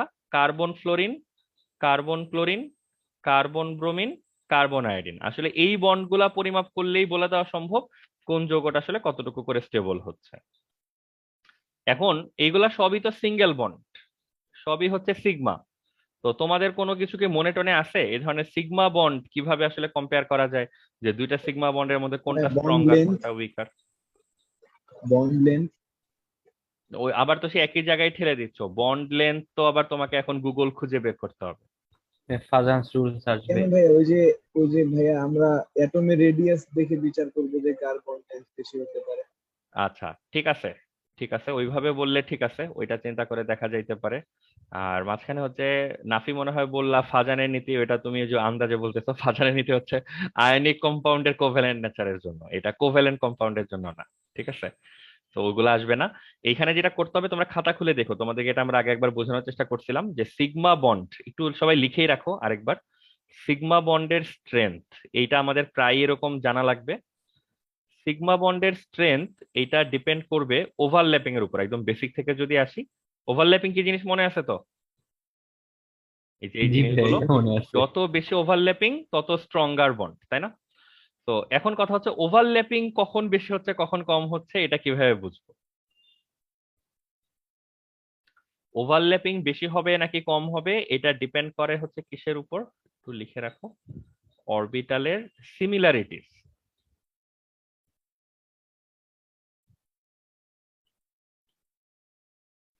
ঠিক আছে, এইটা হচ্ছে চাঞ্চল্যকর ইনফরমেশন, এটা তুমি অন্য কাউকে বলতে যাও না, সে মাথা মুন্ডু কিছুই বুঝবে না। এটা শুধু তোমাদের জন্য ইনফরমেশন, শুধু তোমাদের নিজেদের ক্যালকুলেশনের জন্য, যে দুইটা অরবিটাল বা সিগমা বন্ডের যখন যখন ওভারল্যাপ করতে আসে, তখন ওভারল্যাপিংটা কত বেশি হবে বা ভালো হবে, এটা পুরোপুরি ভাবে ডিপেন্ড করে হচ্ছে অরবিটালের সিমিলারিটি বা অরবিটালের ম্যাচিং এর উপর। এই কথাটার মানে কি, ম্যাচিং মানে কি? ম্যাচিং মানে হচ্ছে যেই দুইটা অরবিটাল ওভারল্যাপ করতে আসলো, তারা দেখতে শুনতে মানে যত দিক থেকে তুমি চিন্তা করতে পারো, যত কাছাকাছি ধরনের অরবিটাল হবে, আকার আকৃতি, আমরা কিছু জিনিস লিখে দিতে পারি তোমাকে, আকার আকৃতি, শক্তি, প্রতিসমতা, এরকম অনেকগুলা প্রপার্টি বা বৈশিষ্ট্য তুমি নিতে পারো। যত কাছাকাছি হবে দুইটা অরবিটাল, মানে এইসব বৈশিষ্ট্যের যত কাছাকাছি হবে, সিমিলার হবে, তত বেটার ওভারল্যাপিং তারা হচ্ছে করতে পারবে। এখন আকার আকৃতি শক্তি এগুলা বের করে কেমনে? এগুলা দেখবা যে আমাদের কন্ট্রোলে আসে, সমস্যা নাই। সাইজ আমরা কমেন্ট করি হচ্ছে প্রধান কোয়ান্টাম সংখ্যা দিয়ে, প্রিন্সিপাল কোয়ান্টাম নাম্বার, কোন একটা অরবিটালের সাইজ কত বড় হবে বা ছোট হবে। শেপ বোঝায় কি দিয়ে? সেকেন্ডারি কোয়ান্টাম নাম্বার বা ওই যে অ্যাজিমুথাল কোয়ান্টাম নাম্বার বলে, এই কোয়ান্টাম নাম্বারটা দিয়ে আমাদের শেপ বোঝানোর কথা। এনার্জি আমরা কিভাবে ক্যালকুলেট করি? এন প্লাস এল দিয়ে, মনে আছে হয়তো। সিমেট্রি এটা স্কিপ করতে পারি আমরা আপাতত, এটা আপাতত আমাদের কোনো কাজ নাই, এটা যথেষ্ট জটিল কনসেপ্ট, যখন দরকার হবে তখন দেখবো। তো আপাতত আমরা এইভাবে বলি যে অরবিটালের সিমিলারিটির উপর বা ম্যাচিং এর উপর ওভারল্যাপিং ডিপেন্ড করে, ওভারল্যাপিং এর উপর স্ট্রেংথ ডিপেন্ড করে। সিমিলারিটি কি দিয়ে জাজমেন্ট করব? সাইজ, শেপ, এনার্জিতে এরা কতটুকু ক্লোজ, কতটুকু কাছাকাছি, সেটা আমরা বিচার করব। সাইজ আমরা বুঝাই এন দিয়ে, শেপ বুঝাই এল দিয়ে, এনার্জি বুঝাই এন প্লাস এল দিয়ে। তার মানে এখান থেকে লেসনটা কি? লেসনটা হচ্ছে যে অরবিটাল গুলা ওভারল্যাপ করতে আসছে তাদের এন আর এল এর ভ্যালু কতখানি কাছাকাছি, এটা খুব ইম্পর্টেন্ট।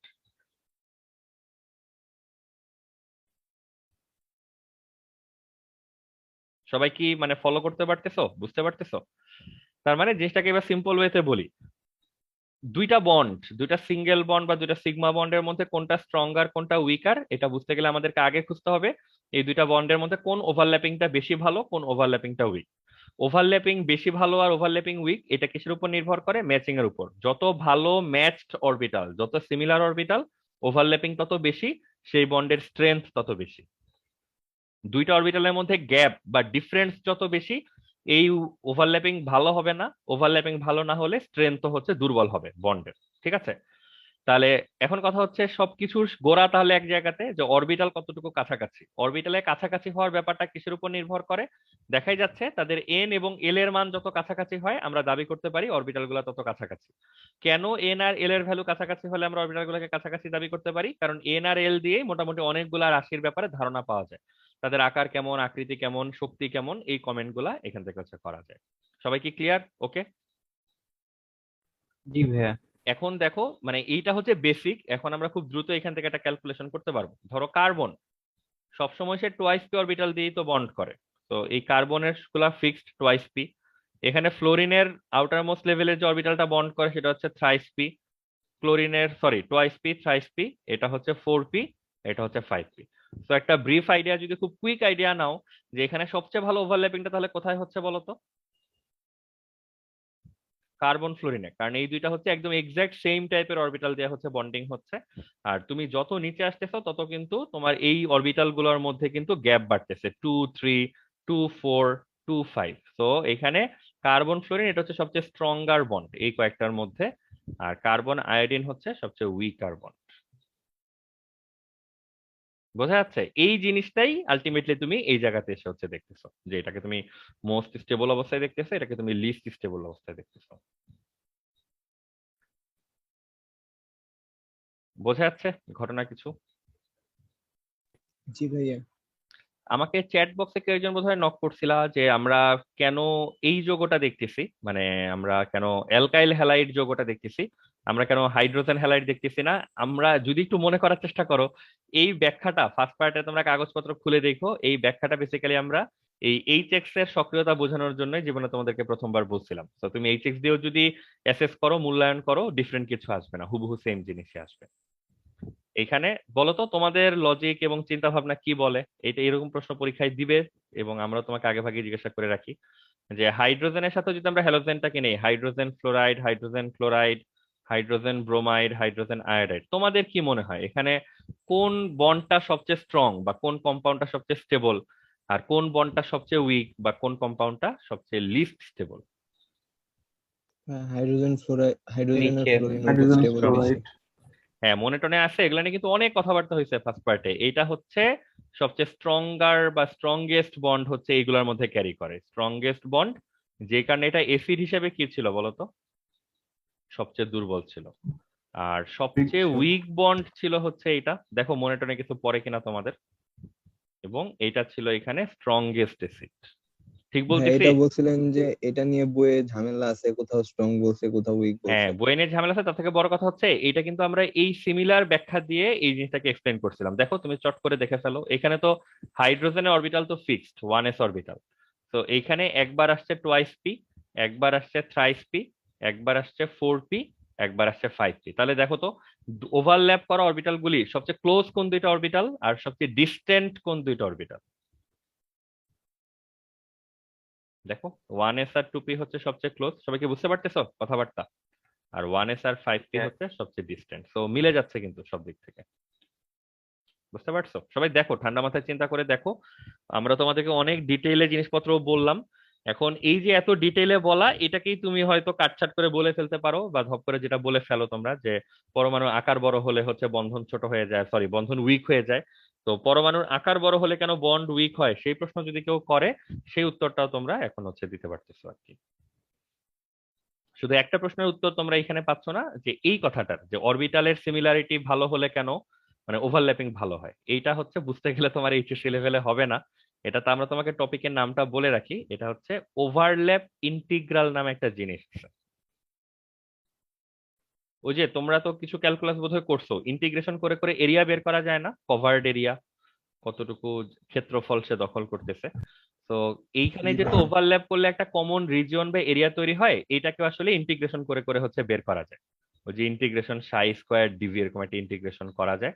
তো এগুলো আমরা উপরের ক্লাসের জন্য রেখে দিচ্ছি, বাট এটা পিওরলি ম্যাথমেটিক্যাল জিনিস, মানে এই ক্যালকুলেশন গুলো আছে আর কি উপরের ক্লাসে। তো আমরা যেহেতু একটা সার্টেন লেভেলের পর তোমাদেরকে ম্যাথমেটিক্যাল আর কিছু দেখাতে পারতেছি না, আমরা ওই ম্যাথমেটিক্স করে যেই বাংলা কথাটা পাওয়া যায় সামারিটা, সেটা তোমাদেরকে বলে রাখতেছি, যে অরবিটালের সিমিলারিটি যত ভালো, এখানে ওভারল্যাপিং তত ভালো হবে আর কি। ভাইয়া, হ্যাঁ বলো। হ্যাঁ উপরের ক্লাস মানে কি ইঞ্জিনিয়ারিং পড়লে এটা শিখাবে? উপরের ক্লাস মানে হচ্ছে না, নট অনলি ইঞ্জিনিয়ারিং, মানে তুমি সায়েন্সের কোনো সাইডে, মানে পিওর সায়েন্সের সাইডে পড়লেই হলো, ফিজিক্স কেমিস্ট্রি ম্যাথ বা ইঞ্জিনিয়ারিং, ওরকম আর কি। জি ভাইয়া। দেখো আপাতত সবাই একটু আপাদমস্তক পুরো অ্যান্সারটা কন্ট্রোলে আছে কিনা, বোঝা যাচ্ছে কিনা। তাহলে এখানে কোন হ্যালোজেন, এবার আমরা শুরু থেকে পুরোটা একবার বলি, দেখো সবাই বুঝো কিনা। এখানে হ্যালোজেনের সক্রিয়তার ক্রম চাচ্ছে। হ্যালোজেনের সক্রিয়তার ক্রম হচ্ছে ফ্লোরিন সবচেয়ে সক্রিয়, আয়োডিন সবচেয়ে কম সক্রিয়। কিভাবে বুঝলাম? এখানে ফ্লোরিন সহ যেই যৌগটা, এই যৌগটা হচ্ছে সবচেয়ে স্টেবল। কিভাবে বুঝলাম সেই আলোচনায় আর না, যে সেই উত্তর আশেপাশে লেখা আছে। এখানে ফ্লোরিন সহ যে যৌগটা আছে, মানে বা কার্বন ফ্লোরিনের যে বন্ধনটা, এটা হচ্ছে সবচেয়ে শক্তিশালী বন্ধন, তো এই যৌগটা সবচেয়ে ভালো, ভালো মানে স্থিতিশীল, অতএব এই বিক্রিয়াটা সবচেয়ে তাড়াতাড়ি মুভ করবে। আর কার্বনের সাথে আয়োডিনের বন্ধন বিশিষ্ট যে যৌগটা, এটা সবচেয়ে উইক বন্ড, তো কম্পাউন্ডটা সবচেয়ে কম স্টেবল, অতএব এই রিঅ্যাকশন সবচেয়ে স্লোলি হচ্ছে মুভ করবে। ঠিক আছে? তো মোটামুটি ভাবে এটা হচ্ছে ব্যাপার, এখান থেকে আমরা সেই ফ্লোরিন ক্লোরিন ব্রোমিন আয়োডিন এই বিষয়টাকে হচ্ছে নিয়ে আসতে পারি আর কি।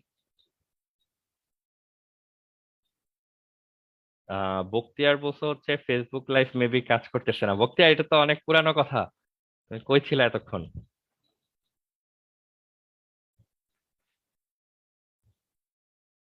ফেসবুকের সার্ভার ডাউন ভাইয়া। ও, কিন্তু খুবই ভালো হয়েছে।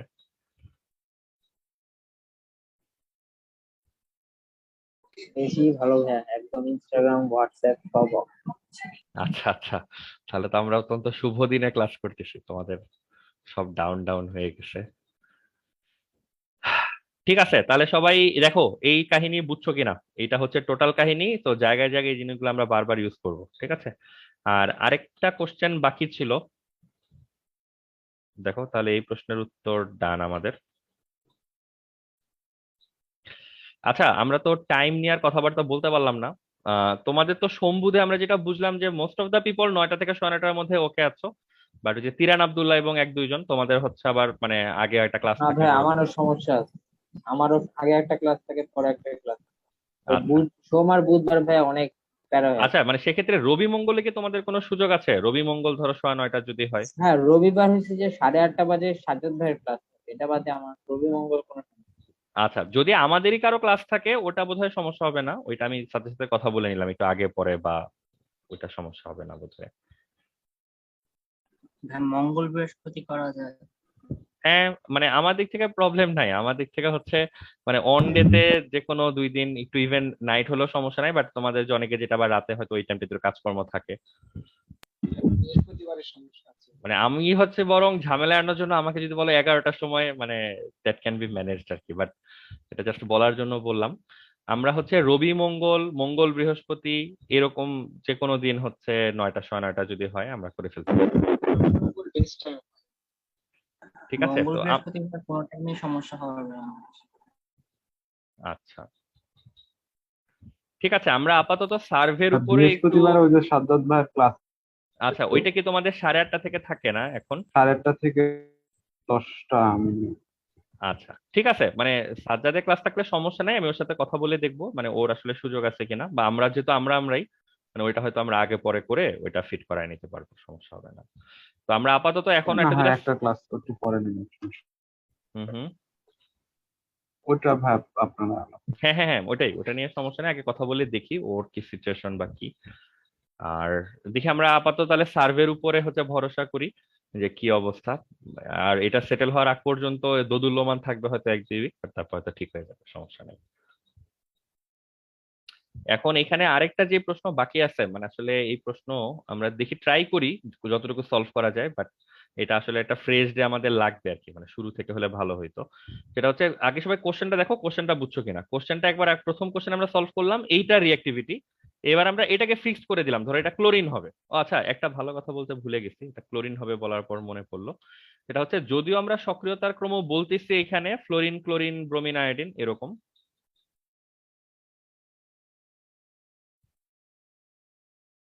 বাট প্র্যাকটিক্যালি মানে রিয়েল লাইফে যেটা হয়, ফ্লোরিন আমরা নেই না কারণ অত্যন্ত অ্যাগ্রেসিভ। এই ব্যাখ্যা অলরেডি চলে আসছে যে ফ্লোরিনের যৌগগুলা প্রচন্ড স্টেবল হয়, স্থিতিশীল হয়। এটা আমরা জানি তো সবাই, যত স্থিতিশীল যৌগ সাথে নির্গত শক্তি কি তত বেশি না তত কম? বেশি। বেশি। স্টেবল কম্পাউন্ড যখন ফর্ম হয় মানে হচ্ছে ওই যে তার নিজের এনার্জি, ইন্টারনাল এনার্জিটা অনেক কমে যায়, তো তার রিলিজ এনার্জিটা হচ্ছে অনেক বেশি হয়। তো ফ্লোরিন দিয়ে বিক্রিয়া করলে যেটা হয়, কথা সত্য যে কম্পাউন্ড প্রচন্ড স্টেবল হয়, বাট এটাও তো সত্য কম্পাউন্ড যত স্টেবল তার সাথে রিলিজ এনার্জি হচ্ছে তত বেশি। তো এখানে একটা immense amount of energy release হয়, যেটা ম্যানেজ করা ডিফিকাল্ট, এনভায়রনমেন্টের ক্ষতি হয় এবং খুব মানে এক্সপ্লোশন টাইপের হয়। তো খুবই কেয়ারফুলি বিক্রিয়া করতে হয়, এই গ্যাঞ্জামের জন্য ফ্লোরিন নিয়ে নর্মালি বিক্রিয়া করা হয় না। আর আয়োডিনও আমরা রিয়েলি নর্মালি বিক্রিয়া করি না, কারণ এটা আবার টু মাচ স্লো। তো এত স্লোলি বিক্রিয়া হয় যে আমরা এটার জন্য আসলে ওয়েট করতে হয় অনেক, বা অনেক সময় টময়ের ব্যাপার, ওইসব সময় আমরা দেই না। অতএব রেগুলার কেসে তুমি দেখবা যে ক্লোরিন আর ব্রোমিন নিয়ে আমরা বিক্রিয়াটা হচ্ছে করতেছি। অতএব প্র্যাকটিক্যালি ফুল সিরিজ হচ্ছে fluorine chlorine bromine iodine theoretically, আর প্র্যাকটিক্যালি আমরা প্র্যাকটিস করি হচ্ছে ক্লোরিন এবং ব্রোমিন নিয়ে। ফ্লোরিন হচ্ছে অধিক অ্যাগ্রেসিভ দেখে বাদ দেই, আয়োডিন হচ্ছে একেবারে লিস্ট অ্যাগ্রেসিভ বা একেবারে অ্যাগ্রেসিভ না, সেজন্য হচ্ছে বাদ দিই। ঠিক আছে, এগুলা কিন্তু এমসিকিউ এর জন্য লাগবে, একটু মাথায় রেখো। আর এখন যে প্রশ্নটা, এটা আসলে এখন সুইটেবল টাইম না, মানে এটা নিয়ে আসলে ডিসকাশনের জন্য আমি তোমাদেরকে প্রশ্নটা বুঝাই বলি, এবং তোমরা যেটা করবা নেক্সট ক্লাসের আগে তোমরা বাসায় একটু বরং চিন্তা করে ফেলো যে তোমাদের মাথায় কোনো অ্যান্সার এটা নিয়ে আসে কিনা।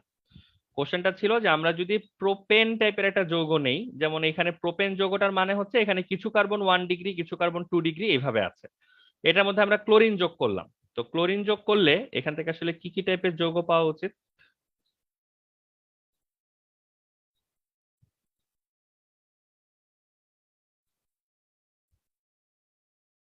আমরা জানি কি হাইড্রোজেনকে রিপ্লেস করে ক্লোরিন বসে, তো আমরা কিছু যৌগ পাবো এইরকম।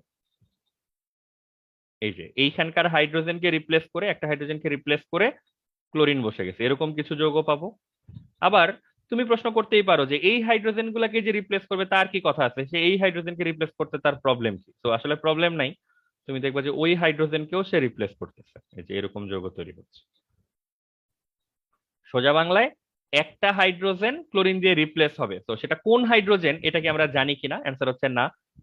লিস্ট এখন পর্যন্ত আমরা ধরো বললাম যে আমরা জানি না, এই হাইড্রোজেনেরও সুযোগ আছে এই হাইড্রোজেনের সুযোগ আছে। রিয়েল লাইফের রিয়াকশনও তাই বলে, রিয়াকশন করলে উপরের যৌগটাও পাওয়া যায় নিচের যৌগটাও পাওয়া যায়। এখন আমরা নেক্সট দিন এইটা বোঝার চেষ্টা করব যে পাওয়া যায় দুইটাই বুঝলাম, বাট দুইটা কি 50-50, মানে আমি 100 বার বিক্রিয়া করলে এটা আমি 50 বার পাবো, এটা 50 বার পাবো, ঘটনাটা কি এরকম? নাকি একটা তৈরি হওয়ার ঝোঁক অনেক বেশি, অন্যটা জাস্ট নামে মাত্র? তো তখন আবার কোনটা তৈরি হওয়ার ঝোঁক বেশি সেটা রিজনটা আবার খুঁজে বের করতে হবে, যে ওই যৌগটাতে এমন কি স্পেশালিটি ঘটতেছে যে ওইটা বারবার তৈরি হচ্ছে। সবার কাছে বোধহয় প্রশ্নটা আমরা ক্লিয়ার করতে পারছি। এই কোশ্চেনে অ্যান্সার দেওয়ার জন্য যেই জিনিসটার হেল্প লাগবে আমাদের, বিক্রিয়ার বেসিকটা কাজে লাগবে, যে বিক্রিয়াটা আসলে হচ্ছিল কিভাবে, ওই জায়গাটা হচ্ছে আমাদের লাগবে, যে কিভাবে আসলে বস্তুগুলা ডিসাইড করতেছে যে কে কখন কার সাথে যুক্ত হবে। তো বিক্রিয়ার মেকানিজমও আমাদের তোমাদেরকে পড়ানো আছে, আমরা হয়তো ওই দিন মেকানিজমটা আরেকবার একটু দেখাবো তোমাদেরকে 1 মিনিটে, দেখায় হয়তো আমরা এই প্রবলেমটা সলভ করতে পারবো। তো তার আগে তোমাদেরকে আমরা ওই যে সাধুবাদ জানাবো আর কি, যে তোমরা বাসায় নিজেরাই চিন্তা চিন্তা করে এটা মিলাই ফেলতে পারো আর কি।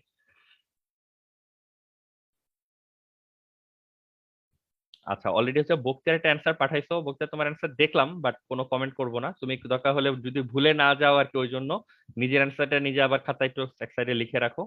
তো তুমি যদি বাসায় চিন্তা করো তোমার নিজেরই মনে হয় এটা অন্য অ্যান্সার হবে, ততক্ষণে তুমি চেঞ্জ করতে পারবা।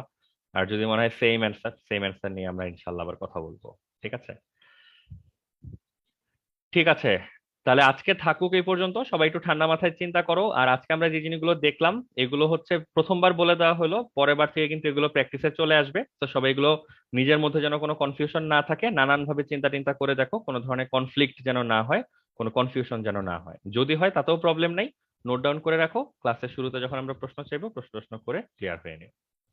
আর আমি মাঝখানে আরো কিছু সার্ভে টার্ভে তোমাদেরকে দিব টাইম টেবিল নিয়ে, সবাই একটু অ্যাক্টিভলি পার্টিসিপেট করার চেষ্টা করো আর কি, যেন ওই ক্লুটা আমরা পাই যে আসলে আমরা ঠিক পথে আগাচ্ছি কিনা। ঠিক আছে, আজকের জন্য আল্লাহ হাফেজ তোমাদেরকে, থ্যাংক ইউ। আসসালামু আলাইকুম ভাইয়া। ওয়ালাইকুম আসসালাম। হ্যাঁ, রেকর্ডেডটা একটু তাড়াতাড়ি করে দিই। লাইভে ক্লাস করার পর রেকর্ডের তাড়াতাড়ি চাইলে তো বিপদ, যারা ক্লাস করে নাই তারা হচ্ছে রেকর্ডের তাড়াতাড়ি চাইবে। এরকম বৈপরীত্য কেন তোমাদের মধ্যে? মাঝখানে একটু ভাইয়া আমি সমস্যা। প্রথম দিকে আসতে পারিনি। আচ্ছা, ঠিক আছে, হ্যাঁ, ওকে, আল্লাহ হাফেজ। আসসালামু আলাইকুম। ওয়ালাইকুম। আসসালাম।